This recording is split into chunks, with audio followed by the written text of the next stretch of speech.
Dear students, welcome back again to the next session of our teaching strategy. Last class we have seen that collaborative learning as um one of the interesting teaching methods to be implemented in the classroom for student interaction and I hope you have learned it very well and the concept is clear, very clear. Now today we move on to another topic, another teaching strategy or method, that is cooperative learning. See, I told you earlier, cooperative learning and collaborative learning uh, almost they are treated synonymously. Some people treat both these methods synonymously, but there are some differences. When we go through this strategies or the processes of cooperative learning and collaborative learning, or the the methods that are going to be implemented in the classroom, and the nature of the classroom, the nature of the environment of the classroom, and the teachers as well as the students role, and even in some definitions we feel some similarity. Okay, they are more or less same in the sense that certain things are there as far as the procedure, as far as the classroom environment. Different, difference is there, but so some similarities are there. Again, this cooperative learning is something we move on to cooperative learning by looking at a definition of cooperative learning: students working together in small groups on common goals. It's a definition given by Jacobson, Ekin, and Kochik in 2002. Students working together in small groups on common goals. So, different words are there, and students working together. That's a key word, and in small groups and common goals. See, I told you some, similarities. Cooperative learning has got some similarity with collaborative learning in its certain principles and definitions. Here also, students working together in small groups, as we have seen in collaborative learning. Students are formed in, certain groups, and they work together and for achieving a common goal. A common goal is there, predetermined goal is there, and they work for that. So that is the definition on cooperative learning. So the very important thing, the most important thing is that it is student centered. Collaborative learning is also student centered, but we can say that when compared to collaborative learning, cooperative more student centered, but at the same time a teacher maintains her control in the classroom. So another definition: planning, teaching and assessment revolve around the needs and abilities of the students. It is by Tibet's Hector Mas in 2014. It's now given by them. Planning, teaching and assessment revolve around the needs and abilities of the student. That is why it is student centered. See, planning on the part of the teacher is very much needed, and teacher implements the thing in the classroom. And assessment, okay, the teacher is to assess the students, their work is to be assessed, their potentialities are to be assessed. So everything, all these things revolve around or depends on the needs and abilities of the students, because it is completely student centered. Even the teacher is planning the lesson based on the needs and abilities of students. That is quite interesting, right? So that is planning, teaching and assessment revolve around the needs and abilities of the students. And then teachers, facilitators, teacher-centered approach is minimized. So teachers are, we know that the role of teacher is, there's a shift of emphasis from teacher-centered classroom to student-centered classroom. So here also the teacher's role is, it has been changed. Teacher is a facilitator, teacher is a mentor, teacher is a motivator, teacher is a scaffolder, teacher is what else? So teacher is not at all a dominating person in the classroom, and doesn't mean that, don't think that the role of the teacher is, role of the teacher has got minimized. No, teacher's role is there, but it is a there's a change in the role. There's a shift of emphasis has been taken place in the role of the teacher. That is, teacher is a facilitator. So teacher-centered approach is minimized. Teacher-centered approach is minimized. So this is called the all about an introduction regarding cooperative learning. And then, what are the sources of knowledge in a cooperative learning atmosphere? In a cooperative learning environment, in a classroom, what are the sources of knowledge? It's given by Knowles, an American educator. So, he has given 5 sources: independence, self-direction, ownership of learning, applicable context, sharing of experiences. So, independence. See, the learner become independent. That's very interesting. Learner become independent. Independent learners. They own their learnership, right? Self-direction. They are self-directed. See, they do something for their own, for obtaining their own goal. It's not on on a compulsion of someone else. So, self-directed learners, they construct knowledge. Actually, when we talk about cooperative learning and collaborative learning, the contributions of John Dewey and Piaget and Vygotsky, uh, we have to remember all these 3 persons when we talk about cooperative learning and collaborative learning. So actually they pave the way for this methods. Social constructivism, students are constructing knowledge. Knowledge sharing, knowledge gathering, or knowledge obtaining is the responsibility of the learner, not of the teacher. So here also self-direction is a source of knowledge. So they are to find out, they are to construct, right? Then ownership of learning, definitely students own their learning, because it is up to them to decide which one is apt for them, which is suited to their, which may cater their abilities, which may satisfy them. So this is ownership of learning.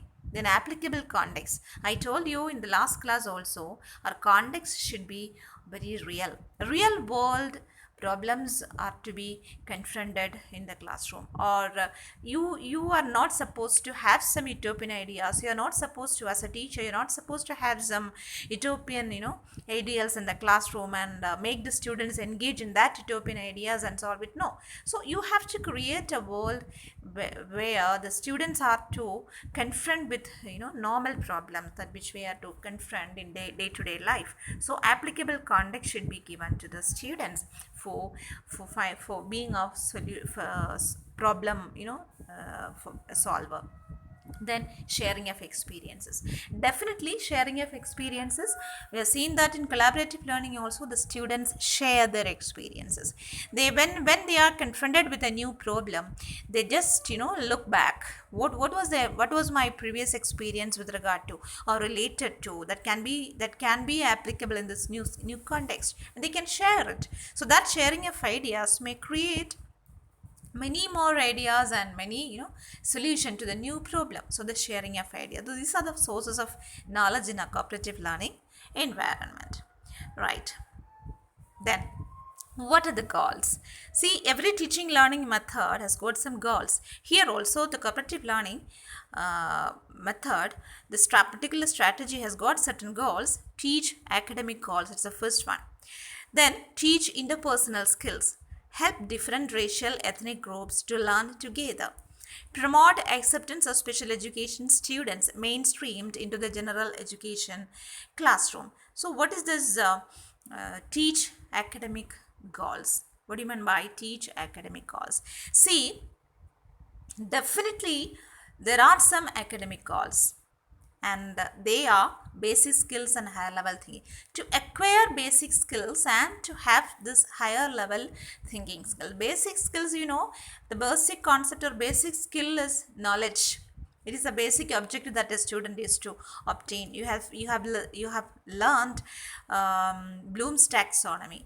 In Bloom's taxonomy, you have learned it. Knowledge, understanding, application. So there's a hierarchical order. You have learned the objective. So what is the basic thing there also? It's the knowledge. Definitely knowledge is some basic thing. Recalling and recognizing. So here also some basic skills are to be obtained by that is an academic goal of every kind of education. Then move on to higher level thinking skills also. And what is this higher level thinking skills? See, higher level thinking skills, it involves creative ability, critical thinking, then problem solving, life skills, communication skills. Different things are there. Innovation, being innovative. So higher level thinking skills also to be developed. So these are the academic goals of this particular teaching method. Then another one is teach interpersonal skills. So interpersonal skills, that is a um, very important skill to be practiced or to be acquired by the students. Interpersonal, because they live in a society, and they are to mingle with people in the society, and being a social animal, being a social contributor, being a member of a society, a healthy member of a society, they are to mingle with the people in the society. Definitely interpersonal skills are there. Interpersonal skills are to be, there is a social skill are to be developed by the students. Then help different racial ethnic groups to learn together. The last class also we have seen that racial ethnic groups, so the students develop a quality that makes them interact with all the people irrespective of their uh, caste, irrespective of their race, their language, I mean their social background, their economic background, what else. So this is, the students are not at all discriminating each other based on all these things. So that is why different racial ethnic groups, and they help each other, and they help in collaborative learning. We have seen that students from different institutions can help each other over internet or using this kind of online tools and online media.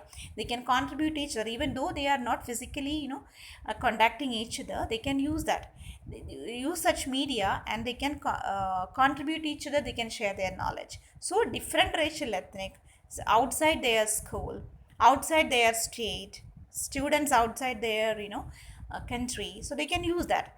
And that is this, help different racial ethnic groups to learn together. Then next one, promote acceptance of special education students mainstreamed into the general education class. That is very important. See, special education students here means students having different abilities. So we are not supposed to call them learning disabled students. No, they are having they are differently abled students. So just call them differently abled students, in the sense that they are having such different kinds of talents and creativity, potentialities. But in the general education setup, because of their particular character, because of their particular mental setup, they may not be able to come to the mainstream of this education system, general education strata, general education system. So this cooperative learning, the name itself suggests it is cooperation, right? So cooperative learning helps a student, help that kind of students to be in the mainstream. You got it?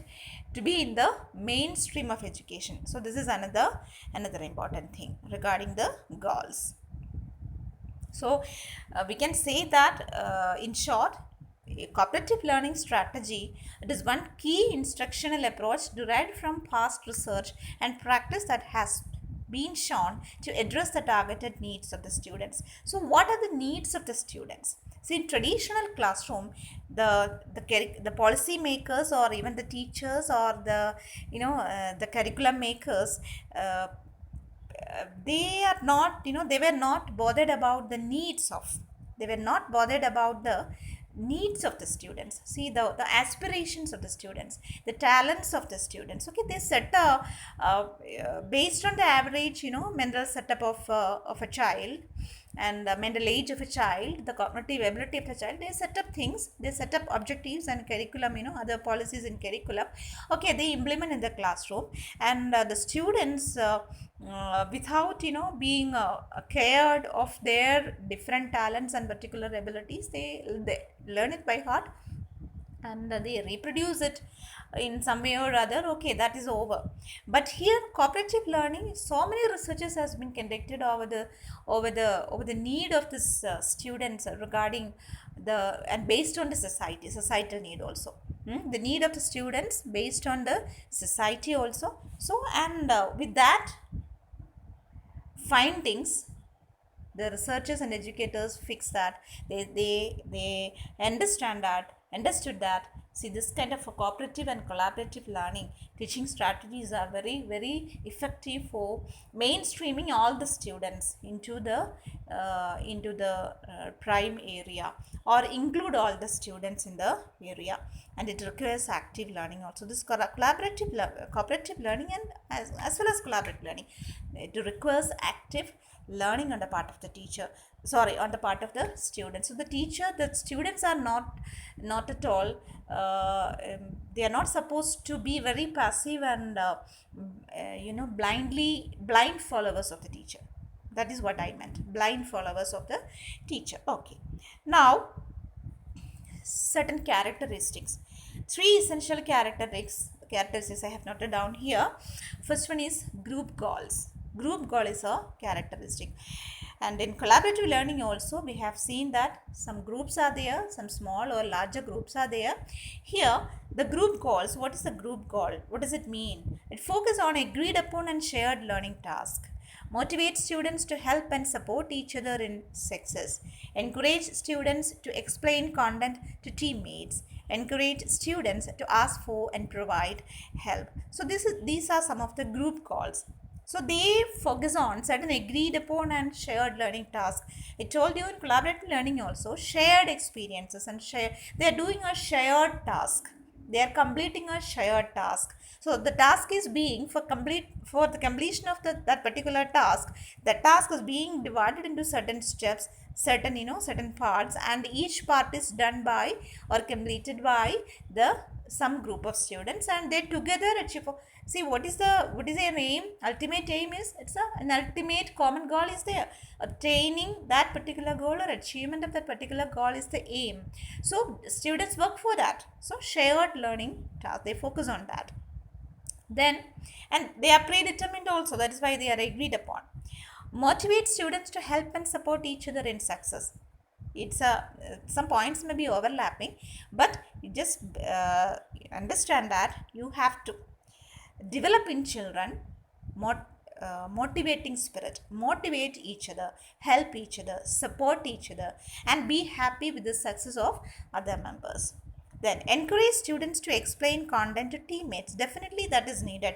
In collaborative learning also, I told you the smarter ones teach or help the slower ones, right? So in some area, some are weak. In some area that weak persons are very strong. So they can share their strength, and they can improve their weaknesses. So that is what is needed. And here also, for that, encourage students to explain the content to the teammates. I told you, sometimes the students become teachers, the teachers become learners. So encourage that students to explain the content to the teammates. Then encourage students to ask for and provide help. So this is a give and take policy.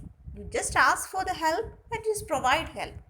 You just ask for the help, okay, you make sure that the students ask for the help each other in their group, and also make sure that they provide or render help each other in the group. That is your duty, teacher's duty. Okay, so group goal is one of the essential characteristics of cooperative learning. Then move on to individual. Second one is individual accountability. This term also familiar to you, as we have seen in collaborative learning, individual accountability. So success of group is based on individual learning of each member, assessed through individual quizzes, tests or assignments. Group reward is based on average of individual members' quiz scores. Then prevents most able students to do all the works and allowing teammates to get a free ride. So this is very important. Individual accountability. Accountable means responsible. Accountability as individual is make sure that, or make the students understand that, let the students know that your work is responsible for the success or failure of the whole group, because each and every individual is a contributor. Everyone's contribution is accountable. So you just make the student understand that point. And being aware of that point, what happens, students become very motivated, they become very much confident, they become responsible. See, I told you learning is the ownership in learning. They own their learning, they own their learning, because they feel that we are responsible. I'm responsible for my knowledge gathering, I'm responsible for my you know success of the group. So I have to work, I have to contribute, my contribution is valued, my contribution is not at all a negligible thing, so it is valued, it's very much important, so I have to contribute. So this is the feeling that you have to create among your students. So success of the group is based on individual learning of each member. Assessed through, individual can be assessed through quizzes, tests or assignments. You can provide quiz and tests or assignments to assess the students, and it is easy for the teachers to assess the students because they are in small groups. Then group reward is based on average of individual members quiz scores. So this is the overlapping point. Then it prevents more stable students to do all the works and allowing teammates to get a free ride. So this may happen in a traditional classroom. See, in traditional classroom also, nowadays we are traditional classroom or in a normal classroom, group activities are there, but most often what happens is the one or two students, every time one or two students overpower other students because of their smartness. They do everything, they lead the group and they guide the group. Okay, others say that okay, we agree with you, and they do, one or two students do everything, and they come out with the results, and that is the result of the whole group, success or failure, whatever it may be. So here cooperative learning prevents it, because each and everyone gets a role, each and everyone gets a different roles, they have to do, they have to complete it. So it prevents this bad habit of some students do all the works and others sitting very relaxed, they have a free ride. So that is another important thing regarding this individual accountability. Then there is equal opportunity for success, the third element, the third characteristic, equal opportunity for success. What is it? Every student has the opportunity to participate and experience success because they are contributing. Every student is contributing, you know that every student is contributing, so they feel that okay, I am also part of success, I am also I can also share this success. Why? Because I just have contributed. So that is the feel students, right? Then grade on improvement, you can give grade to the students, and that will be very motivating. Assign different tasks to students, different tasks, so that is equal opportunity for success. So every time one or two students get a difficult task and other students easy task, no. So you just contribute each other, equally contribute everything, opportunity, the the success and participation, everything, the task, everything equally contributed to the student. That is equal opportunity for success.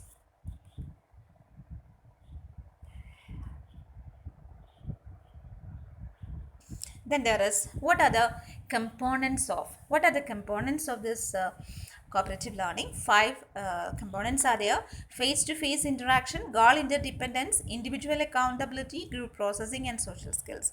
I think these five components may be overlapping. You may feel that these are more or less the components of collaborative learning too. Okay, face to face interaction, no need to explain face to face interaction, the importance of face to face interaction. When you interact with a person face to face, what happens? Definitely there is oral communication, definitely there is sharing of ideas, definitely sharing of experiences take place, right? And in a traditional classroom, the students sit individually, and they may not be getting a chance to group together, so there is no face to face interaction, there is no opening, they are not getting a chance to open up their mouth and all that. So face to face interaction promotes all these quality.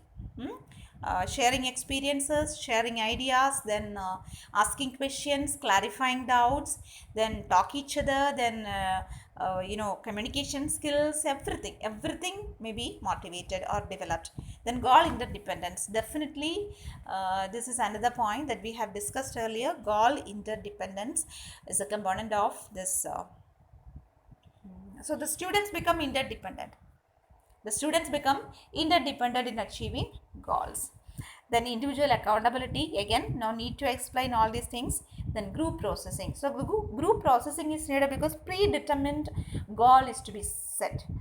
That means the students should know that why we are doing all these things, why to complete this task, what is the purpose of completing this task. That's a must, because they in advance they should be learned that this is the goal that you have to achieve.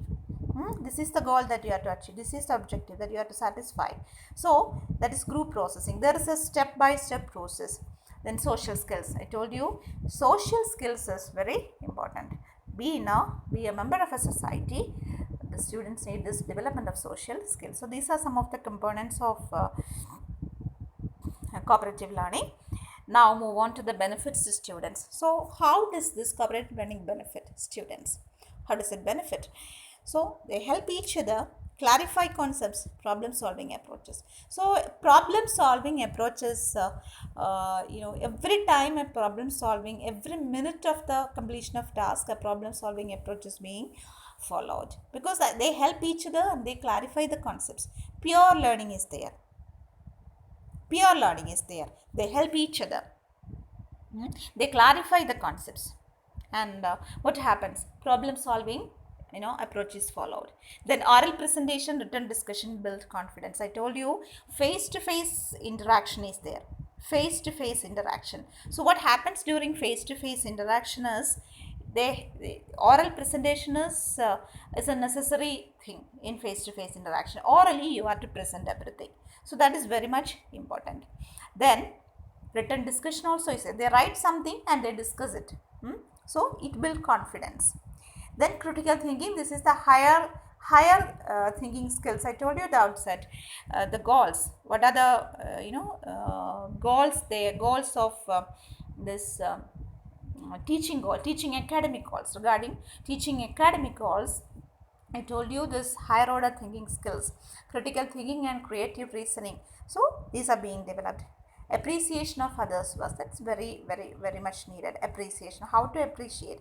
So a kind of maybe in a traditional classroom the students may not be getting a chance to appreciate each other, because they may not be getting a chance to watch others work, or to have some appreciation, or critical understanding, or critical analysis of others' works. See, but in a cooperative classroom they appreciate, respect each other, mutual respect, then positive attitude. So developing a positive attitude is very important as far as the students learning is concerned. So these are the benefits to the students. Then hidden curriculum. So the hidden curriculum is hidden curriculum educational outcomes. So this is also, see, this critical thinking, development of critical thinking and metacognition, motivation, these are not in a very visibly present in our curriculum. They are a part of hidden curriculum. So the hidden curriculum educational objectives are satisfied. So that is another important benefit given to the students. So in traditional classroom they may not be possible, because traditionally the students learn something by hearting something, reproducing something, forgetting it. So that is a process in the traditional classroom. And but here what happens, knowingly or unknowingly they develop critical thinking, metacognition, motivation. So these are hidden educational objectives. So this is another benefit. And what are the positives of this cooperative learning strategy? Definitely share strength. I told you, share strengths. If you have a strength, if a particular person is a particular person is having some good ideas regarding innovative ideas regarding certain things, he can share it. But he may be having some weaknesses or inhibition, like he may not be able to open up his mouth in front of others. That may be his weakness. And what he can do, he may acknowledge his weakness. Second one is acknowledge weakness. So he can acknowledge his weakness with the help of his friends, and he can improve on it. Then develops interpersonal skills in a society. So these are some of the positives of cooperative learning. Now move on to benefits to teachers. So students are benefited, and now our question is, what about the teachers? What about the teachers? How does this teaching learning strategy benefit the teacher? Definitely some benefits are there. Student centered classroom. Cooperative learning classroom means student centered classroom. When compared to collaborative learning, it is much more corporate, student centered. So students are accountable learners. So this is actually it's very interesting that the learning responsibility is not solely on the shoulder of the teacher. So the teacher is not supposed to shoulder all the responsibility, the failure, the success, whatever it may be, on the teacher. In traditional classroom, it was on the teacher. It is a responsibility because it is a that is why learning becomes a responsibility of the teacher, because it is the teacher should be pointed.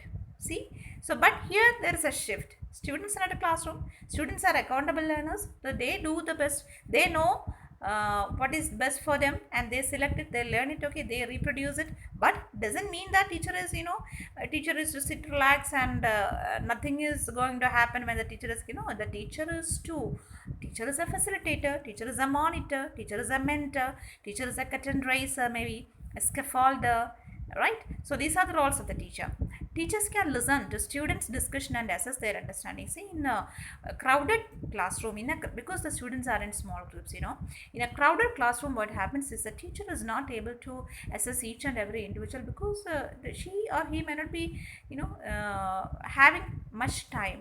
Time constraint is there, another, a lot of work is there. Due to all these things, the teacher may not be possible to assess each and every unit in the classroom. But here small groups are there.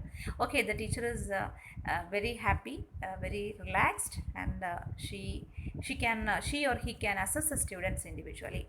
Then less paperwork. Definitely paperwork is there, but when compared to traditional classroom, less paperwork. Then because discussion is there, demonstration is there, then role playing is there, and what else, so many different interactive processes are there. So paperwork is, reduced. Can use diverse students capacities. This is very important, because yours is a heterogeneous classroom, not a homogeneous class. Heterogeneous classroom, what happens in a heterogeneous classroom, we are getting students, a number of students with diverse qualities, diverse capabilities, diverse, talents. You can make use of that. So never feel any ego of making use of students, because some students may be smarter than the teachers at a certain time, certain point, in certain area. Okay, you just accept it. Never feel a kind of ego or something like that. You can ask the students help, no problem at all. So here also you can make use of. You just, instead of doing, instead of being very aggressive on that, you just make use of their capabilities. It is good for the teacher as well as for the students. Okay, these are some of the benefits to the teachers. Now, in a cooperative learning environment, the classroom, how does it look like? How does a cooperative learning classroom look like? See, these are some of the points. Learners actively participate. Teachers learn and learners teach sometimes. Members are respected. Activities are interesting and challenging. Diversity is celebrated and incorporated. Defined goals with provided resources. Learners are invested in their own learning. See, what else? So these are already discussed things. See, learners actively participate. Every learner. Then teachers learn. I told you, sometimes you teachers may be the learners and students may be the teachers. It can happen. Then members, equal give and take process, mutual respect. Then very interesting activities, very, students engage actively, but they are challenging also. So they should be challenging. Then diversity. The students' diversity is celebrated. It is incorporated in the completion of the task. You can incorporate the ability or potential of the students in the completion of the task. That is well and good, and that may build confidence for the students. Then defined goals with provided resources. So the goals are already determined. So you may define you may make the students achieve that goal, obtain that goal, move on to that goal with provided resources. This class is must be a resource of resources. Learners are invested in their own learning. So these are some of the cooperative characteristics of, or how does a cooperative learning classroom look like. So these are some of the features. And then another word we have seen is accountability. What do you mean by accountability? I told you it is responsible learners. That is group plus individual. In cooperative learning, group is there. At the same time, each and every group consists of certain individuals. And the group plus individual, group work plus individual work, right? It leads to they are responsible for predetermined role, because the roles are also predetermined.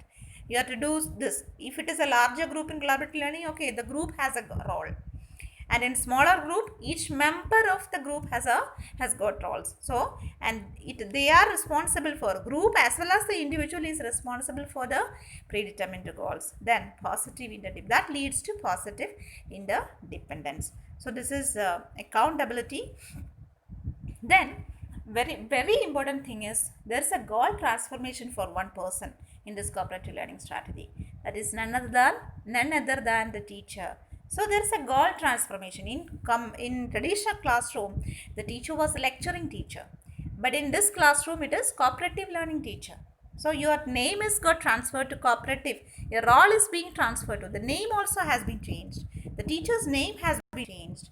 You are not a lecturing teacher. You are a cooperative learning teacher. That means what? You were in lecturing teacher. So when you were a lecturing teacher or when you were in a traditional classroom, your role was ultimate transmitter. Now it has been changed. In a cooperative learning classroom, you are called the facilitator. You got the point? You are called the facilitator. So now you are not ultimate transmitter, but you are a facilitator. We cannot say that teacher is the ultimate transmitter of every knowledge. No, the students may construct knowledge. So being a facilitator, what is your role? Being a facilitator, you are monitoring. You are a monitor. You are assisting. You are assisting the students. You are evaluating. So this is the see in traditional classroom, you were not monitoring. You may not be assisting properly. You may not be evaluating so properly. See, if you are monitoring and assisting properly, then you have the right to evaluate them properly. So here there is a goal transformation. You got it? A goal transformation from ultimate transmitter to facilitator. Now, when you become a facilitator, what happens? You are monitoring, you are assisting, and you are properly evaluating the student. These are very important. Then there is some keywords are there. When you talk about cooperative learning, when you write something about cooperative learning, remember all these keywords: planning, preparation, foresight, flexibility, fun, growth, multiple pathways, opportunities, and teamwork. So all these keywords we have discussed. So planning on the part of the teacher, definitely a thorough planning is needed, because the teacher is to work. Because while planning, the teacher is to anticipate all these things, anticipate the needs of the students, anticipate the aspirations of the students, their capabilities, their potentialities, whether there are certain special students or differently abled students are there in the classroom, where there are any gifted or slow learners in the classroom. See, everything. See, we are seeing that while planning a lesson, the teacher is to anticipate even the setting of the classroom, even the questions that can be asked by the students, even the responses given by a particular student to a certain extent, and even the anxious faces of the student. That is said, it is said like that. Even the anxious faces of the students you have to anticipate as a teacher while preparing the lesson plan. Here also, the teacher is to plan. The teacher is to plan very well. Teacher is to anticipate everything that is going to be happen in the classroom. Then preparation. Preparation is for isolated skills and universal skills. Preparation in the classroom. Then foresight. The teacher is a person having foresight. Teacher is to foresee the results. Teacher is to foresee at every time we cannot predict the student's result or student's response, yet a teacher should be capable of foreseeing all these things, the setup in the environment in the classroom. Then fun and growth. So the learners, let them have fun while growing. Okay, that is what is needed. It is not rigid. It is very flexible, fun and growth. So flexibility, no hard and fast rules or norms should be followed in a cooperative learning classroom. That is why the class is the cooperative learning. There is a mutual cooperation among students and teachers. So they let the students grow with fun. Let the students have some fun while growing. So that is why it is flexible. Then multiple pathways. So the students, in order to achieve, this is the predetermined goal that you may tell the student, this is the predetermined goal to achieve, goal that you are going to achieve. So different pathways, the students are free to, the teacher is not a person to impose certain pathways. You go like this, you do like this, you don't like this, you don't go there. No, the students can make use of, they can make use of ICT, they can make use of others knowledge, they can make use of demonstrated ability of someone else in the classroom. Okay, so you just allow the student, that is why it is flexible. Just allow the students to have fun in the classroom. Just allow the students to have multiple pathways to reach the same goal, right? So you are not supposed to impose a particular role to the student. That is multiple pathways, because no two students are alike, no two individuals are alike, each student is unique. So they can make use of their own capabilities, diverse capabilities. Then opportunities, equal opportunities, and teamwork. So these are some of the key words when we talk about this cooperative learning. You have to keep in mind. Then some more is there. Willingness, clear vision, and goals. So willingness means ready to do anything. The students should be ready to explore anything, ready to, they should be, teacher is also willing to do anything for the students.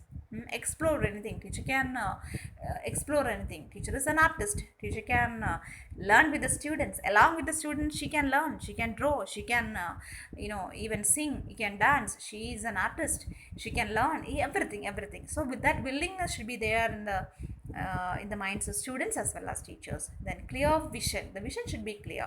What is the purpose, what is the goal? See, goals.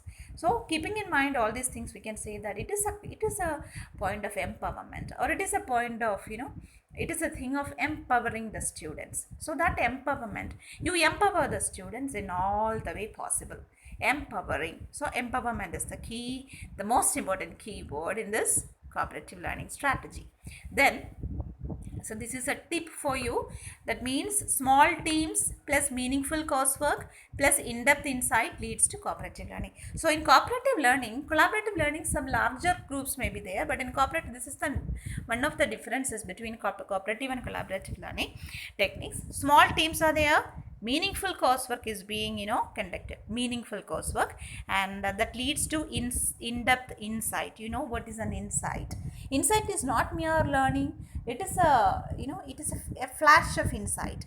So that in-depth, you might have learned this German psychologist, the theory of learning, meaningful insight, learning through insight.